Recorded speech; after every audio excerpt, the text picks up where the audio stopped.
जय श्री राम मित्रों, इस वीडियो में हम रामचरितमानस के बाल कांड का एक महत्वपूर्ण प्रसंग मारीच और सुबाहु के वध की कथा सुनाएंगे।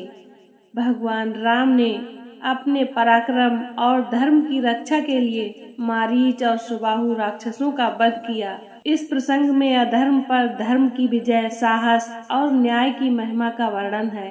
तो आइए मित्रों, इस अद्भुत कथा को सुनें और भगवान राम की महिमा का अनुभव करें।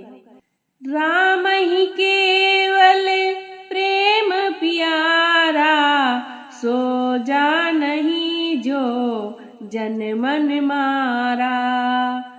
भगवान राम को केवल प्रेम प्रिय है। यह वचन राम के प्रेममय स्वभाव को दर्शाता है, जो प्रेम करने वालों को सदा अपनी कृपा प्रदान करते हैं। तो आइए मित्रों, कथा को प्रारंभ करते हैं। दूसरे दिन ब्रह्म मुहूर्त में उठकर नित्य कर्म और स्नान, संध्या, उपासनादि से निवृत्त होकर राम और लक्ष्मण गुरु विश्वामित्र के पास जाकर बोले, हे गुरुदेव, कृपा करके हमें यह बताइए कि राक्षस यज्ञ में विघ्न डालने के लिए किस समय आते हैं। यह हम इसलिए जानना चाहते हैं कि कहीं ऐसा ना हो कि हमारे अनजाने में ही वे आकर उपद्रव मचाने लगे। दशरथ के वीर पुत्रों के इन उत्साह भरे इन वचनों को सुनकर वहां पर उपस्थित समस्त ऋषि मुनि अत्यंत प्रसन्न हुए और बोले, हे रघुकुल भूषण राजकुमारों, यज्ञ की रक्षा करने के लिए तुमको आज से 6 दिनों तथा रात्रि तक पूर्ण रूप से सावधान मुद्रा में और सजग रहना होगा। इन 6 दिनों में विश्वामित्र जी मौन होकर यज्ञ करेंगे। उस समय वे तुम्हारे किसी भी प्रश्न का उत्तर नहीं देंगे, क्योंकि वे यज्ञ की दीक्षा ले चुके हैं। सूचना पाकर राम और लक्ष्मण दोनों भाई अपने समस्त शस्त्रों से सुसज्जित होकर यज्ञ की रक्षा में तत्पर हो गए। 5 दिन और 5 रात्रियों तक वे निरंतर बिना किसी विश्राम के सतर्कता के साथ यज्ञ की रक्षा करते रहे, किंतु इस अवधि में किसी भी प्रकार की विघ्न बाधा नहीं आई। 6वें दिन राम ने लक्ष्मण से कहा, भाई सौमित्र, यज्ञ का आज अंतिम दिन है और उपद्रव करने के लिए राक्षसों की आने की पूर्ण संभावना है। आज हमें विशेष रूप से सावधान रहने की आवश्यकता है। तनिक भी असावधानी से मुनिराज का यज्ञ और हमारा परिश्रम निष्फल और निरर्थक हो सकते हैं। राम ने लक्ष्मण को अभी सचेष्ट ही किया था कि यज्ञ सामग्री, चमच, समिधा आदि अपने आप भभक उठे। आकाश में ऐसी ध्वनि आने लगी जैसे मेघ गरज रहे हों और सैकड़ों बिजलियां तड़प रही हों। इसके पश्चात मारीच और सुबाहु की राक्षसी सेना रक्त, मांस, मज्जा, अस्थियां आदि की वर्षा करने लगी। रक्त गिरते देखकर राम ने उपद्रवकारियों पर एक खोजपूर्ण दृष्टि डाली। आकाश में मायावी राक्षसों की सेना को देखकर राम ने लक्ष्मण से कहा, हे लक्ष्मण, तुम धनुष पर सरसंधान करके सावधान हो जाओ।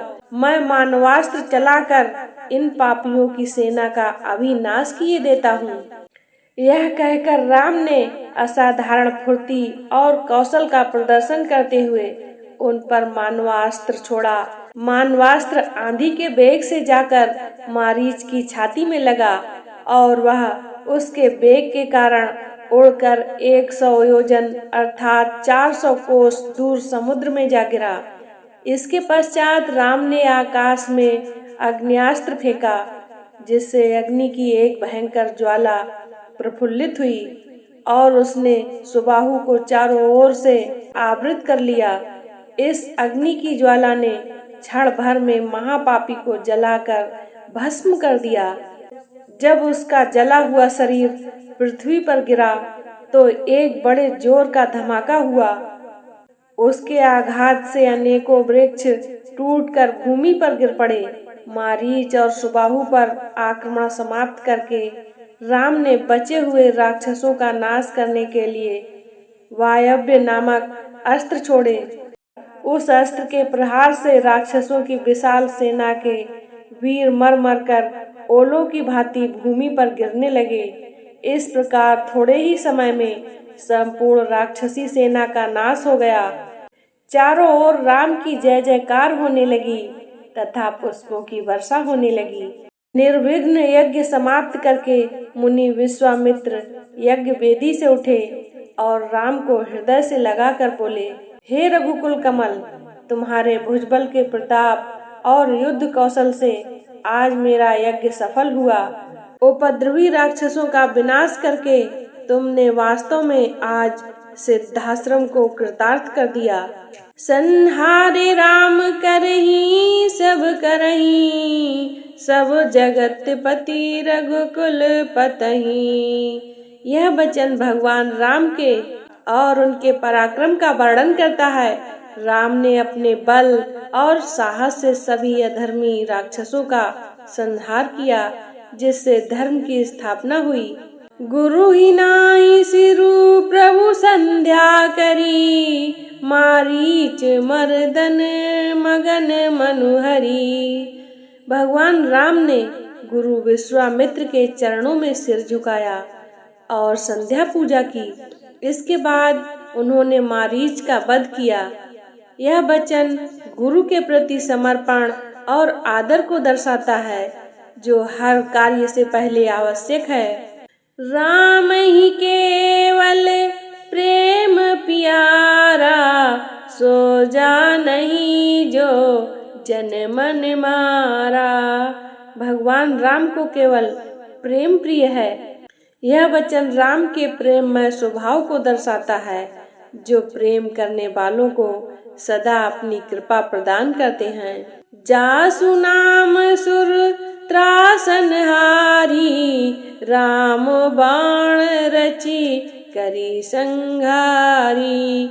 यह वचन भगवान राम के बाणों की महिमा का वर्णन करता है, जो देवताओं के भय को हरते हैं और राक्षसों का संहार करते हैं। यह राम के बाणों की शक्ति और उनके धर्म की रक्षा के उद्देश्य को उजागर करता है। धर्म की रक्षा करहि रघुबीरा, मारीच सुबाहु हित घात बरीरा। यह वचन भगवान राम के धर्म की रक्षा के लिए किए गए पराक्रम का वर्णन करता है। राम ने मारीच और सुबाहु का वध करके धर्म की विजय को सुनिश्चित किया है। मारीच और सुबाहु का वध का प्रसंग मारीच के बाल कांड में एक महत्वपूर्ण घटना है, जो भगवान राम की वीरता, साहस और धर्म की रक्षा के प्रति उनकी अटूट निष्ठा को उजागर करता है। मित्रों, इस प्रसंग में यह संदेश निहित है कि अधर्म और अन्याय का अंत निश्चित है। सत्य और धर्म की सदा विजय होती है। राम सत्य और धर्म की सदा ही विजय होती है। राम का जीवन हमें सिखाता है कि अपने कर्तव्यों का पालन करते हुए सत्य और न्याय के मार्ग पर चलना ही सही जीवन है। मित्रों, आज आपने रामचरितमानस की कथा में मारीच और सुबाहु के वध की अद्भुत कथा सुनी। हमें आशा है कि यह कथा आपके जीवन में साहस, न्याय और धर्म की रक्षा का महत्व उजागर करेगी। अगर आपको यह वीडियो पसंद आई हो तो कृपया इसे लाइक करें, अपने दोस्तों और परिवार के साथ शेयर करें और हमारे चैनल को सब्सक्राइब करना ना भूलें, ताकि आप और भी पौराणिक और प्रेरणादायक कहानियाँ सुन सकें। धन्यवाद। फिर मिलते हैं अगले एपिसोड में। तब तक के लिए जय श्री राम।